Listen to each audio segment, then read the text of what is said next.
students. Today we are going to start our chapter number 17, that is breathing and exchange of gases. So before going to explain the chapter, we have to clear our some basic concepts. So let's begin with the concept. First one is, what do you mean by breathing? In simple word, if we are saying breathing, it means intake of fresh air. Fresh air means intake of oxygen and the removal of foul air, that is the carbon dioxide. This is the simple meaning of breathing. And what about the respiration? Respiration हम किसको बोलेंगे कि जो हम लोगों ने carbon dioxide oxygen use की है, उससे कार्बन डाइऑक्साइड जो प्रोड्यूस हुई है by a particular process that is called as oxidation. ठीक है, ऑक्सीडेशन से जो प्रोड्यूस हुई है by the oxidation of wood, उस कार्बन डाइऑक्साइड को बॉडी के बाहर रिमूव करना, that is called as respiration. Respiration जो है, इसके अंदर बेसिकली क्या क्या स्टेप्स फॉलो होंगे. इसमें देखो, सिंपल ब्रीदिंग होती है. ब्रीदिंग किसके थ्रू होती है? हमारी पल्मोनरी पार्ट से, तो हम उसको बोलते हैं पल्मोनरी वेंटिलेशन भी बोलते हैं. गैसेस का डिफ्यूज़न हो रहा है, ऑक्सीजन और कार्बन डाइऑक्साइड का ट्रांसपोर्ट हो रहा है गैसेस का with the help of blood, and utilization कर रही है उस ऑक्सीजन को पूरी बॉडी अपने कैटाबॉलिक रिएक्शंस के लिए, और फिर रिलीज करवाएगी कार्बन डाइऑक्साइड. अब now what are the various function. अब ये तो हमारे हो गए कि पार्ट की भी क्या क्या होता है. अब आता है हमारा कि जो रेस्पिरेटरी सिस्टम है उसका फंक्शन क्या होता है. मेन तो होता है गैसेस एक्सचेंज करने का. गैसेस एक्सचेंज किसके बीच में? एयर के बीच में, और सर्कुलेटिंग जो ब्लड है उसके बीच में एक्सचेंज होना नेसेसरी है. ब्लड का जो पीएच है, ठीक है, जो हम बोलते हैं it is near to neutral, तो उस न्यूट्रल पीएच को मेंटेन करना भी किसका काम होता है? हमारा रेस्पिरेटरी सिस्टम का. वॉइस प्रोडक्शन किस लिए? क्योंकि इसके अंदर क्या होता है, हमारा लैरिंग्स प्रेजेंट होता है, that is called as the voice producing organ. ठीक है, उसके बाद नेक्स्ट है ऑल्फैक्शन. ऑल्फैक्शन का मतलब सेंस ऑफ स्मेल. ठीक है, जो सेंस है, कोई सी चीज़ को हम सूंघते हैं तो वो उसके लिए हमारी बॉडी के अंदर जो है बेसिकली प्रेजेंट होते हैं ऑल्फैक्टरी रिसेप्टर्स जो होती हैं वो इसके अंदर प्रेजेंट होते हैं. ठीक है, उसके बाद नेक्स्ट आता है कि एक्सटर्नल रेस्पिरेशन. एक्सटर्नल रेस्पिरेशन जो होता है बेसिकली इसके अंदर क्या होता है कि ट्रांसपोर्ट होएगा हमारा किसका? ऑक्सीजन का होगा ट्रांसपोर्ट. किसके बीच में? हमारी between the environment and the blood cell.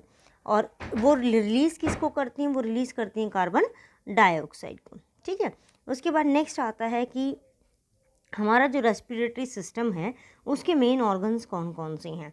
तो इसका लिए रेस्पिरेटरी ऑर्गन्स, जैसे हमें पता है कि ह्यूमन बींग के अंदर क्या होता है respiratory organ, it is basically the lungs. But it is not necessary कि जितने भी ऑर्गेनिजम्स हैं सबके अंदर क्या हों? लंग्स ही हों. तो अलग अलग ऑर्गेनिज्म जो हैं वो अलग अलग कैटेगरी को फॉलो करते हैं. तो फर्स्ट वन इसके अंदर आता है प्लाज्मा मेम्ब्रेन. प्लाज्मा मेम्ब्रेन के अंदर देखिए क्या होता है कि इसमें जो ऑर्गेनिज्म है वो सिंपल अपनी सेल मेम्ब्रेन के थ्रू गैसेस का एक्सचेंज कर पाएगा. मान लो उसकी बॉडी के अंदर जो है कार्बन डाइऑक्साइड की कंसनट्रेशन हाई हो जाती है, एक्सटर्नल एनवायरनमेंट के अंदर कार्बन डाइऑक्साइड की कंसनट्रेशन कम है, तो बॉडी के अंदर से through the cell membrane carbon dioxide जो है वो सेल के इनसाइड से बाहर की तरफ रिलीज हो जाएगी. तो ये किसका एग्जाम्पल है हमारा? This is the example of protist. Protist के अंदर कौन कौन से आते हैं हमारे? इसमें हमारा आता है अमीबा, पैरामीशियम. ये मोस्ट कॉमन एग्जाम्पल हैं जो आप लोगों ने स्टडी कर रखे हैं.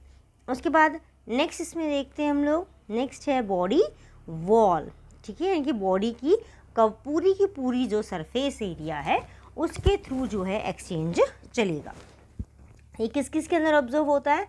स्पॉन्जस जो किसके अंदर आते हैं? पोरीफेरा कैटेगरी के अंदर आएंगे हमारे ये.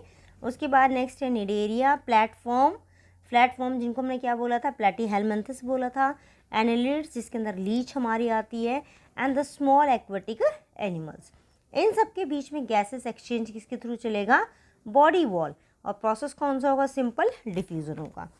इसका एग्जांपल लेते हैं कि हाइड्रा के अंदर क्या होता है? डिफ्यूज़न होगा किसके थ्रू? Cell to cell. यानी कि ये इसकी बॉडी के जो सेल्स हैं, इस तरीके से जो स्ट्रक्चर बना हुआ है इसकी पूरी बॉडी का, वो सराउंडिंग मीडियम से क्या करेंगे? गैस को एक्सचेंज करेंगे. अर्थवॉर्म जो होता है इसके पास कोई स्पेशल रेस्पिरेटरी ऑर्गन नहीं होता है, इसकी वजह से ये भी किसके थ्रू एक्सचेंज करता है? बॉडी वॉल से. और अर्थवॉर्म की जो बॉडी वॉल होती है वो मोस्टली मॉइस्ट होती है, गीली होती है, क्योंकि अगर मॉइस्ट है वहाँ पे तो जो हमारा वाटर होता है वो एक बाइंडिंग कैपेसिटी रखता है, किसके लिए, हमारी गैसेस के लिए, ठीक है। नेक्स्ट आता है फिर गिल्स। जो गिल्स होती हैं सबसे ज़्यादा होती हैं एक्वेटिक एनिमल्स के अंदर, और एक्वेटिक एनिमल्स के अंदर हमारी सबसे ज़्यादा कौन सी कैटेगरी आती है, इट इज़ द पाइसेस, जिनको हम बोलते हैं फिशेस। और इसके अलावा हमारा जो आता है वो है आर्थ्रोपोडा, ठीक है। कुछ इंसेक्ट्स भी जो हैं इस कैटेगरी के अंदर फॉल करते हैं। गिल्स जो होती हैं वो आउटग्रोथ होती हैं बॉडी सरफेस की तरफ, जो इस तरीके से फिशेस के अंदर अगर आपने देखा हो तो यहाँ पे इस तरीके से गिल्स प्रेजेंट होते हैं, और ये इंटरनली इस तरीके से कवर अप हो जाएंगे, और इस पूरे को कवर करने के लिए एक स्ट्रक्चर होता है जिसको हम लोग नाम किसका देते हैं, अपर कुलम का, ठीक है।